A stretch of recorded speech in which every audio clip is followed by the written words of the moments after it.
Selatan ada kepala daerah yang memberikan beasiswa kepada para santri dan santriwati untuk belajar di negeri Hadramaut dan belajar di Al-Azhar Mesir sampai selesai baru kota Banjarmasin.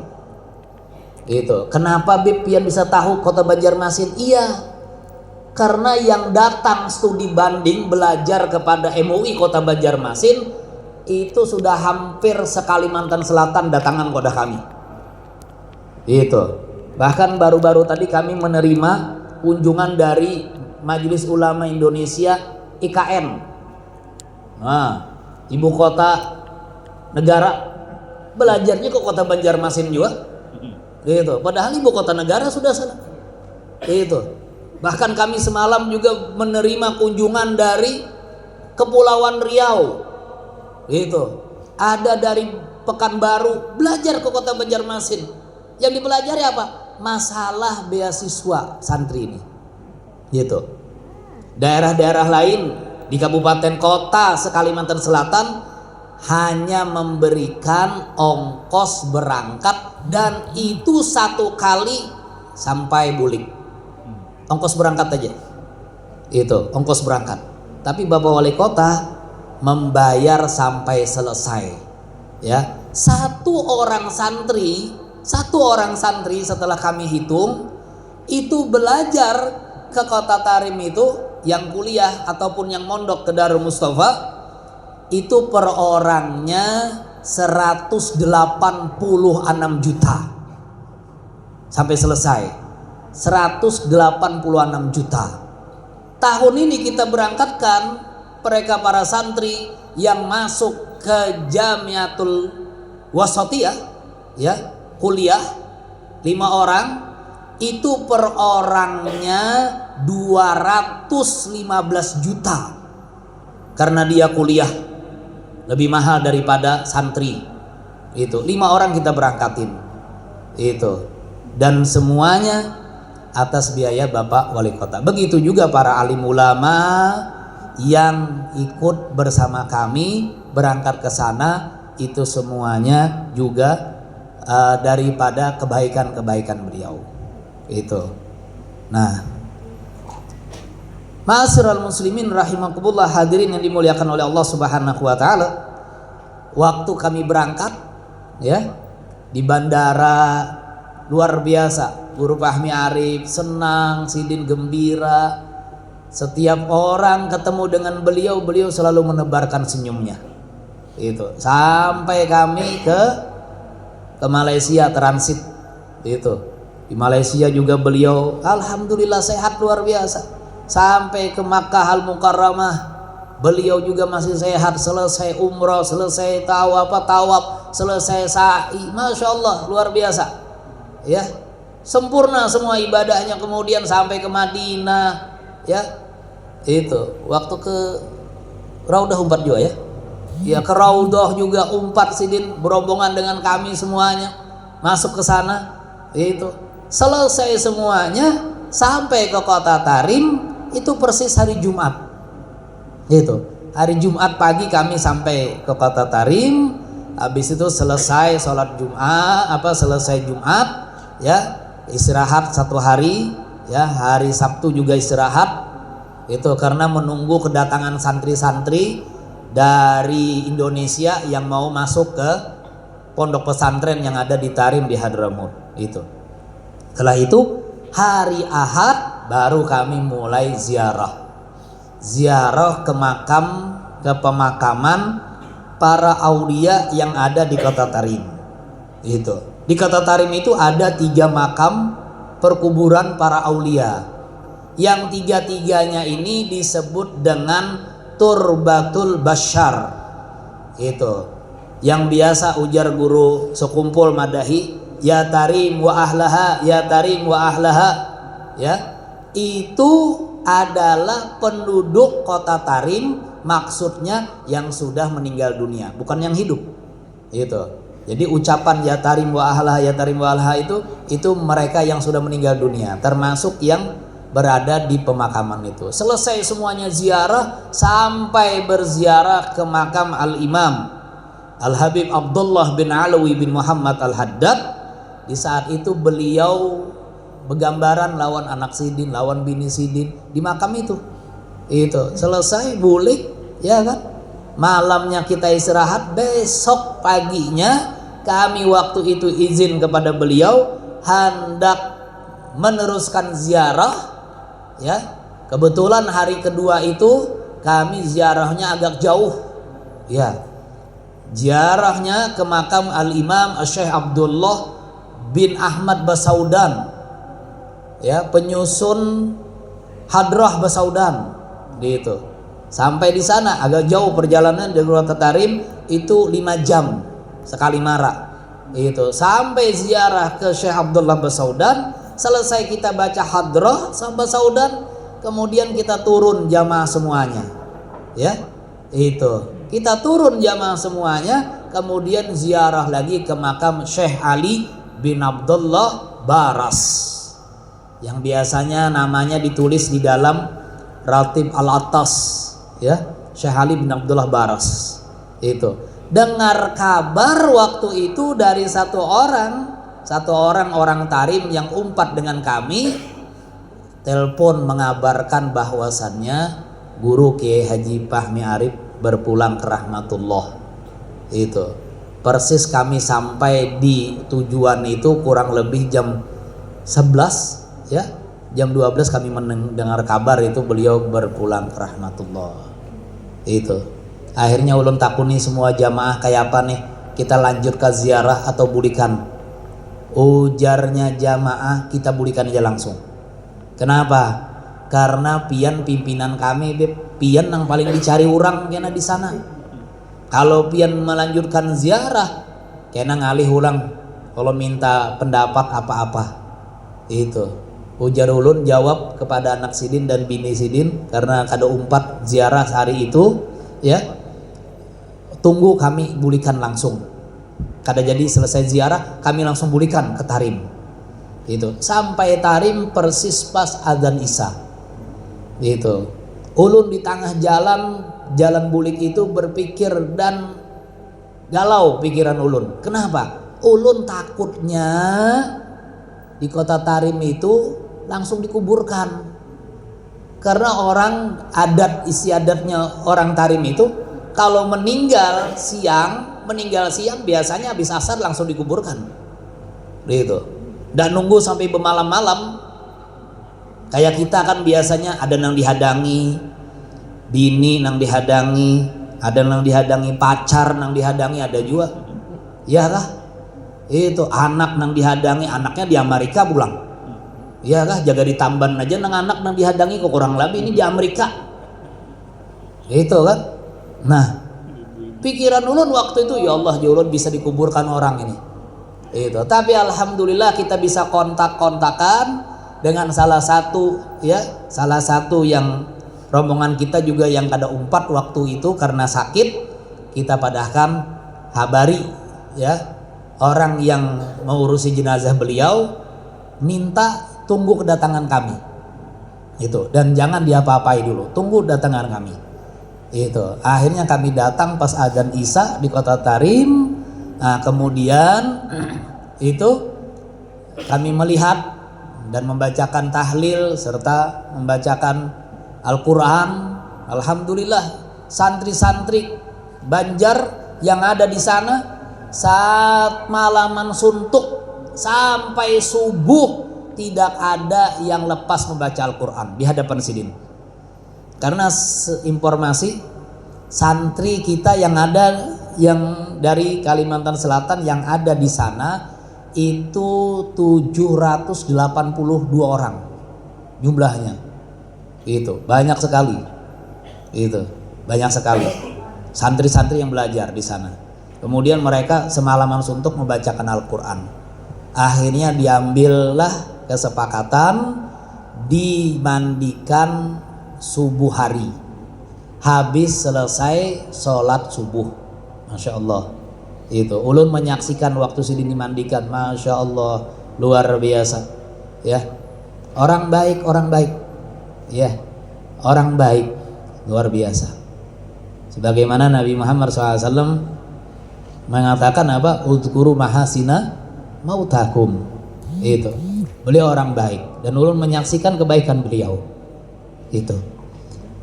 Habis dimandikan, selesai dimandikan, pagi itu langsung dibawa ke Darul Mustafa.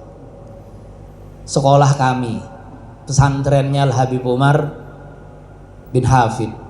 Itu. Dibawa pagi-pagi itu ke Darul Mustafa, disolatkan oleh ribuan para santri. Bukan hanya santri yang ada di Darul Mustafa, tapi santri-santri yang belajar di pondok pesantren yang lainnya itu semuanya hadir di sana mensolatkan jenazah beliau, diimami oleh kakak daripada Al Habib Umar, yaitu Habib Salim bin Muhammad bin Salim bin Hafid. Itu. Habis itu lagi selesai disolatkan di Darul Mustafa, disolatkan lagi di Jabanah. Jabanah itu tempat sholat jenazahnya masyarakat kota Tarim. Jadi di Tarim itu tempat sholat jenazah hanya satu, yaitu Jabanah itu. Itu. Berapa orang para wali, berapa orang para kaum solihin disolatkan di Jabanah itu sebelum dikuburkan. Tempatnya pun bersebelahan dengan pemakaman para wali itu. Selesai disolatkan, kemudian dibawa ke pemakaman. Subhanallah. Di jalan ulun melihat penduduk kota Tarim itu melihat jenazah Guru Fahmi Arif dibawa, itu yang lagi asik-asik duduk di warung-warung, di jalan-jalan, umpatan berataan manggung jenazah Sidin. Itu. Kemudian ada satu orang itu yang berdiri, yang membawanya di paling depan itu memegang kain jenazahnya itu sepanjang jalan dia bersolawat kepada Nabi Muhammad. Sepanjang jalan dia berzikir. Itu. Ada mau lapasnya. Mengikuti itu sampai ke kuburan Tarim. Itu. Sepertinya sehari sebelum beliau berziarah meninggal dunia, sepertinya beliau sudah ujar orang itu dengan Al-Faqihil Muqaddam Muhammad bin Ali Ba'alawi itu sudah bercocok, sudah belapor, bahasanya kita tuh sudah belapor sudah pada ujar Sidin isok kena ulun pulang nang mengawan nipian di dalam. Itu pekuburan Zambal itu, selain di dalamnya itu terdapat puluhan ribu para aulia, juga di dalam pekuburan itu ada pekuburan para sahabat Nabi Muhammad yang meninggal dunia di dalam peperangan Badar, yang dikuburkan juga di situ. Ada 70 orang sahabat Nabi Muhammad yang wafat di dalam peperangan Badar dikubur di pekuburan situ juga. Itu 70 orang. Di kandang itu kuburannya para sahabat itu. Setelah itu kuburnya Guru Fahmi Arif ini persis di belakang temboknya para sahabat-sahabat Nabi Muhammad SAW yang meninggal dunia dalam peperangan Badar. Itu, Masya Allah. Itu. Jadi setelah dimakamkan, semua yang hadir bacain Al-Quran semuanya, bemukaddam itu. Habis itu selesai dibacain doa, dibacakan talqin semuanya, pulang jamaah semuanya. Pas jam asar jam asar, hampir masuk waktu asar, Guru Mulia Al Habib Umar bin Hafid, beliau datang dari perjalanan dakwah beliau ke Jordan dan ke Oman.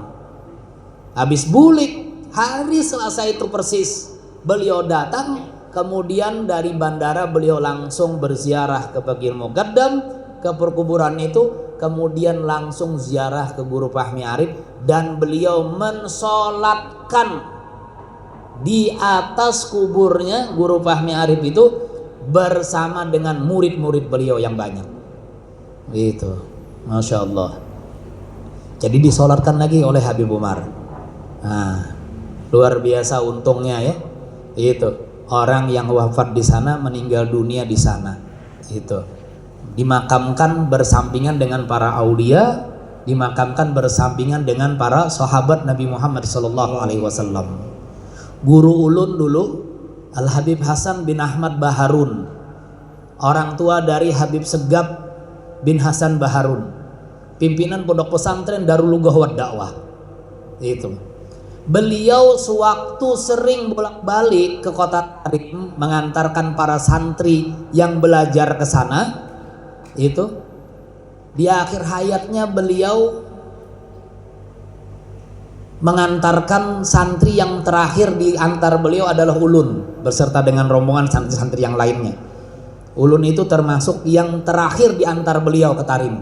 Habis itu beliau pulang meninggal dunia di Bangil, di Dalwa. Itu terakhir waktu beliau berkunjung ke kota Tarim, di ziarah Nabi Allah Hud, di hadapan makamnya Nabi Allah Hud. Ulun ingat sampai sekarang tuh, walaupun sudah 25 tahun, Sidin bepadah kepada para ulama di kota Tarim, kepada para jamaah yang hadir di kota Tarim, dan beliau bepadah di hadapan Nabi Allah Hud. Kata beliau, di hadapan Nabi Allah Hud disaksikan seluruh penduduk kota Tarim ini yang hadir di Nabi Allah Hud. Saya minta kepada semua, khususnya Al Habib Umar, agar mendoakan saya bisa meninggal dunia di kota Tarim dan dimakamkan di pemakaman Zambal bersama dengan datuknya Al-Faqihul Muqaddam Muhammad bin Ali Ba'alawi. Tapi apa yang terjadi? Rencana Allah Subhanahu wa taala tidak ada yang tahu. Pulang beliau ke Indonesia, dapat beberapa bulan beliau meninggal dunia di Bangil, di pondok pesantren Darul Lugah wad Dakwah. Itu dikuburkan juga di sana.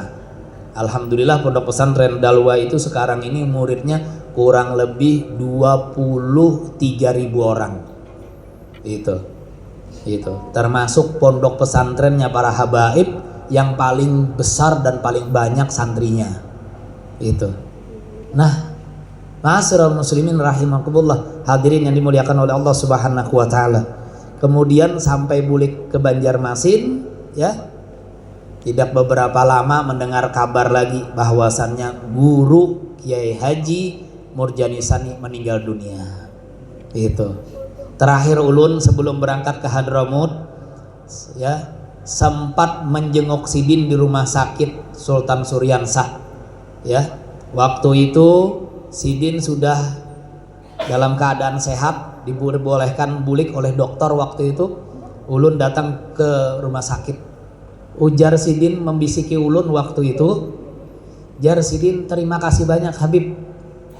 Habib mendatangi ulun, menelangi ulun di rumah sakit. Bahkan pian mengelangi ulun bukan hanya di rumah sakit, tapi di rumah juga pian melangi ulun, ujar Sidin. Lalu Sidin membisiki ulun, kena kalau ulun garing lagi biblah, tolong elangi akan pulang. Gitu. Tolong ulang elangi akan pulang Sidin. Itu pada ulun tuh waktu ulun hendak bulik. Itu. Di rumah sakit Sidin memadahi ulun, membisiki aja Sidin, kena kalau ulun garing lagi biblah, pian elangi akan ulun pulang.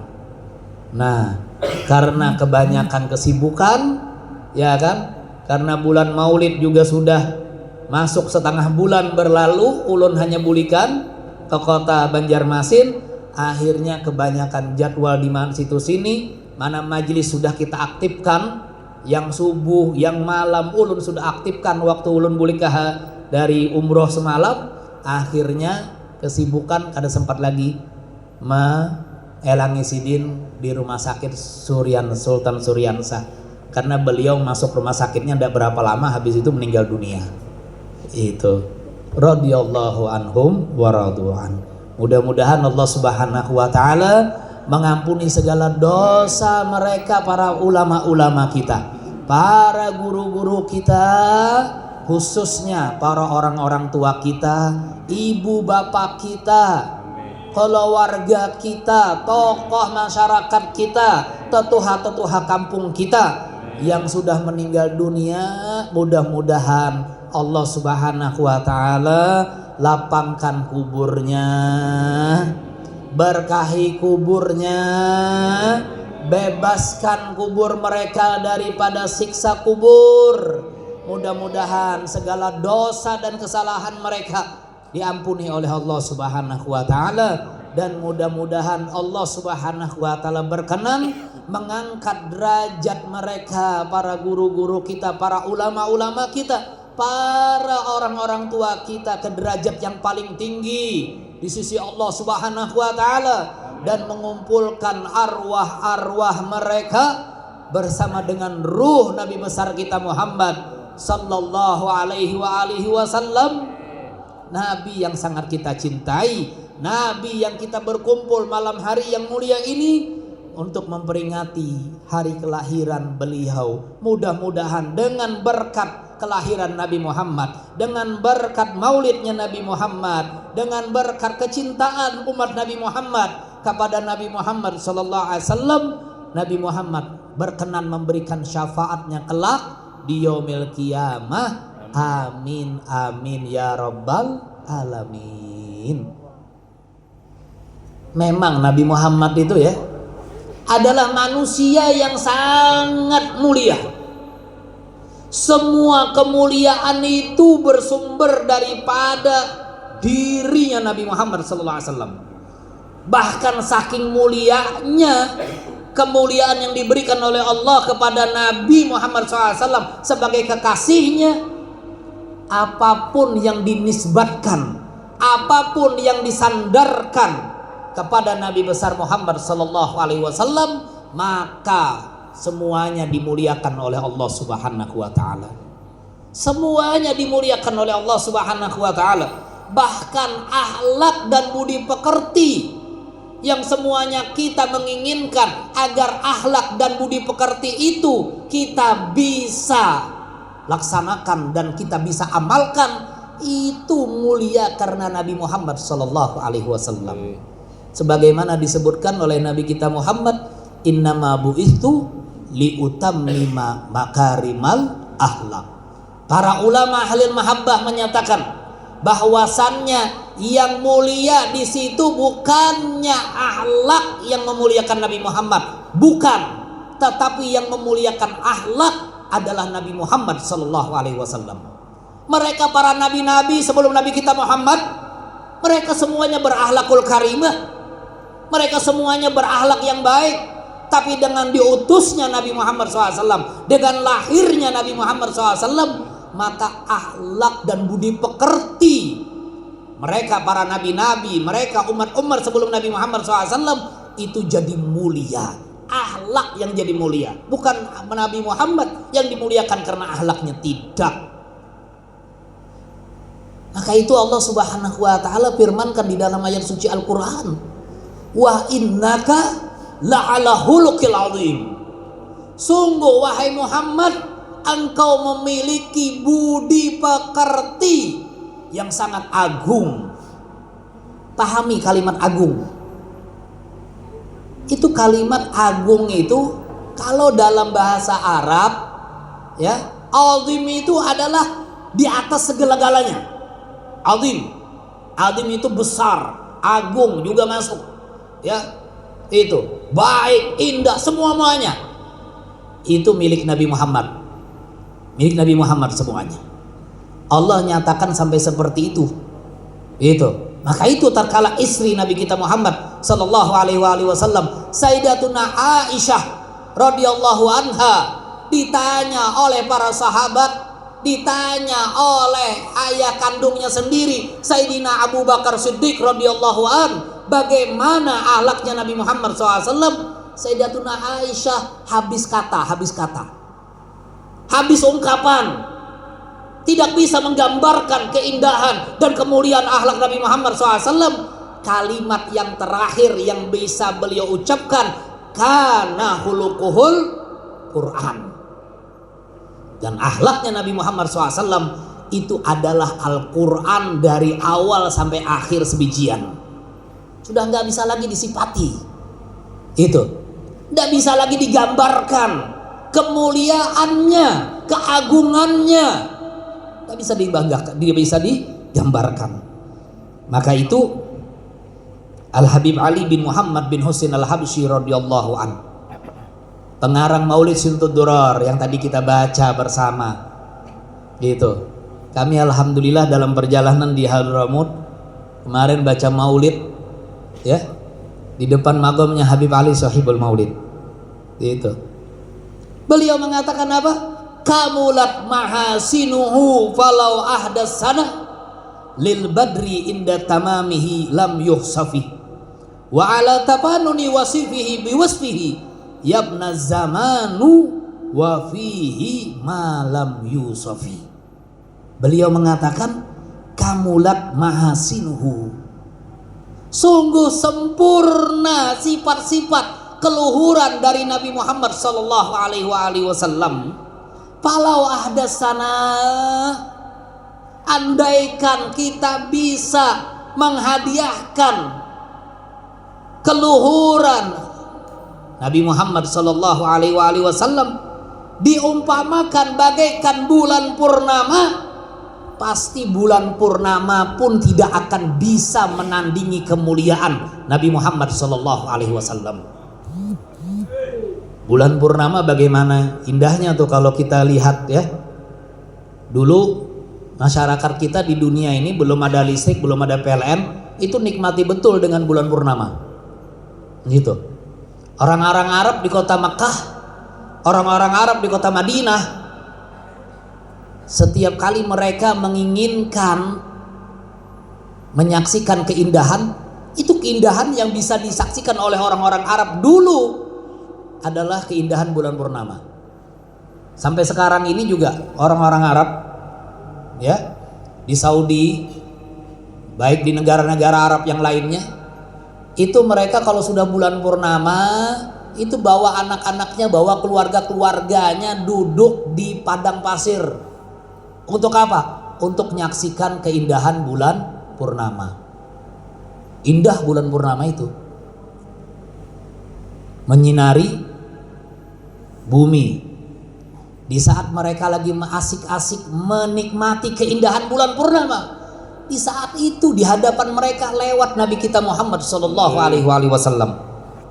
Apa tanggapan mereka, penduduk kota Makkah, penduduk kota Madinah, tatkala melihat Nabi Muhammad SAW lewat di hadapan mereka? Mereka mengatakan kana wajuhuhu, dan adalah wajah orang ini lebih indah daripada bulan purnama.